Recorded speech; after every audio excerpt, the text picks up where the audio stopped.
بسم اللہ الرحمن الرحیم۔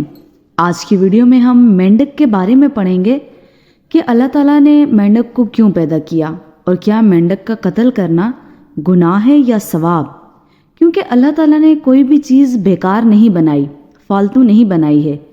تو دوستو، اللہ نے مینڈک کو کیوں پیدا کیا، اسے قتل کرنا ثواب ہے یا گناہ؟ رسول اللہ صلی اللہ علیہ وآلہ وسلم نے مینڈک کے بارے میں کیا فرمایا ہے، یہ سب جاننے کے لیے اس ویڈیو کو آخر تک ضرور دیکھیں گے۔ دوستو، آپ نے مینڈک کو دیکھا ہوگا، جو 4 ٹانگوں والا چھوٹا جانور ہے۔ مینڈک اکثر پانی میں رہتے ہیں، لیکن مگرمچھ کی طرح وہ زمین اور پانی دونوں پر رہ سکتے ہیں۔ اللہ تعالیٰ کی بنائی ہوئی یہ مخلوق بظاہر چھوٹی ہے، لیکن اس کے بہت سے فائدے ہیں۔ اللہ رب العزت نے کوئی چیز بیکار نہیں بنائی۔ اسی طرح اللہ تعالیٰ نے مینڈک کو بھی کچھ ایسی خصوصیات سے نوازا ہے جو چیز اسے انسانوں کے لیے مفید بناتی ہے۔ وہ یہ ہے کہ یہ نقصان دہ زیر زمین کیڑوں کا شکار کر کے زندہ رہتا ہے، جبکہ اس کے جسم میں ایسے کیمیکل موجود ہوتے ہیں جو زمین کو زرخیز کرنے کا کام کرتے ہیں۔ مینڈک دنیا کے تقریباً تمام ممالک میں پائے جاتے ہیں۔ دنیا کے تقریباً 88% ایمفیبین مینڈک ہیں۔ بارش کے مہینوں میں مینڈک پورے پاکستان میں دیکھے جا سکتے ہیں۔ کہا جاتا ہے کہ پاکستان میں مینڈکوں کی تقریباً 300 اقسام پائی جاتی ہیں۔ مینڈکوں کی کچھ اقسام زہریلی بھی ہوتی ہیں۔ اسلام کی بات کریں تو مینڈک کو مارنا یا اسلام میں حرام ہے۔ اس سلسلے میں ایک حدیث بھی پیش کی جاتی ہے جس کے مطابق مینڈک کو کسی مقصد کے لیے مارنا جائز نہیں۔ حضرت عبد الرحمن بن عثمان رضی اللہ تعالیٰ عنہ نے روایت کیا ہے کہ ایک بابا نے رسول اللہ صلی اللہ علیہ وآلہ وسلم کے سامنے مینڈک کو دوا میں ڈالنے کا ذکر کیا تو آپ صلی اللہ علیہ وآلہ وسلم نے اس بابا کو مینڈک کو مارنے سے منع فرمایا ہے۔ ضرورت کے وقت بھی اسے استعمال کرنے کی اجازت نہیں تھی۔ اس حدیث کی روشنی میں علماء فرماتے ہیں کہ طبی مقاصد کے لیے بھی مینڈک کو مارنا حرام ہے، جبکہ بعض اسلامی اسکالرز نے تو یہاں تک کہا ہے کہ دوستو، گھر میں پائے جانے والے مینڈک کو مارنا گناہ ہے۔ آپ صلی اللہ علیہ وآلہ وسلم نے فرمایا، مینڈک کو مت مارو، اس میں اکثر اللہ کا ذکر ہوتا ہے۔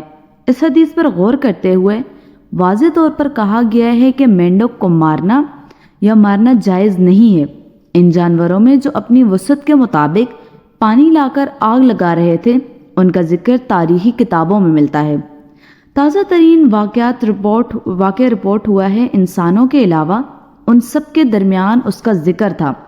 اس موقع پر جب چونٹی اور چپکلی کے درمیان واقعے کا ذکر ہوا تو چونٹی نے حضرت ابراہیم علیہ السلام کا ساتھ دیا، جبکہ چپکلی نے بجا طور پر نمرود کا ساتھ دیا۔ جب نمرود نے ابراہیم کو آگ میں ڈالا تو مینڈک قریبی دریا کی طرف بھاگا، جہاں وہ منہ میں پانی کے چند قطرے لے کر واپس آیا۔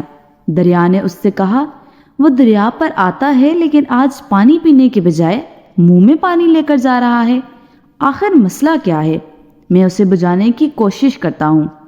حالانکہ اس پانی سے آگ بجھنے والی نہیں تھی، لیکن مینڈک کی حضرت ابراہیم علیہ السلام کی محبت کا یہ طریقہ اللہ کو اس قدر پسند آیا کہ اس کو مارنا حرام ہو گیا۔ دوست، ماہرین کے مطابق 1980 سے اب تک دنیا میں مینڈکوں کی 30 اقسام معدوم ہو چکی ہیں۔